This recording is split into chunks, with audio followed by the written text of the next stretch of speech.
ભગવતી મા ઉમિયા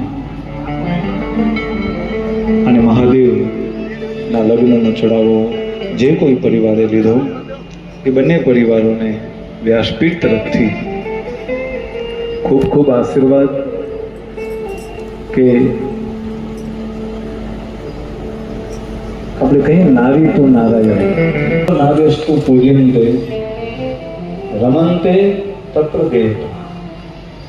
હું દર વખતે કથામાં કહેતો હોઉં કે ભારતના ચાર ધામ છે બદ્રી, જગન્નાથ, રામેશ્વર અને દ્વારકા.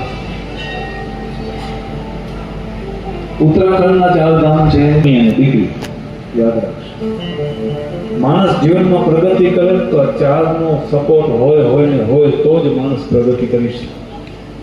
કોઈક વ્યક્તિ એમ કહેતું હોય કે મને મારી માના આશીર્વાદ છે, હું આગળ વધું. કોઈક વ્યક્તિ એમ કહેતો હોય કે જ્યારે મારા લગ્ન થયા ને પછી ભગવાને ખૂબ કૃપા કરી.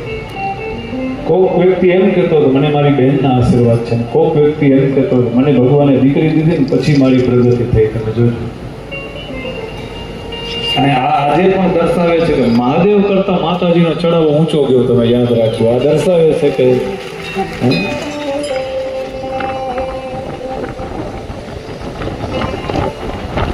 માતાજીની ખૂબ કૃપા આપણી વચ્ચે.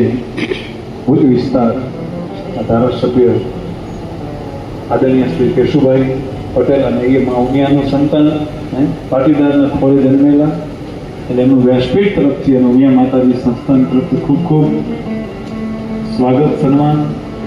અસાના વડીલ કાકા જે કે જયંતિભાઈ તમારું આપી પડી જશે. હા, જમાવટ કરી ઘરે.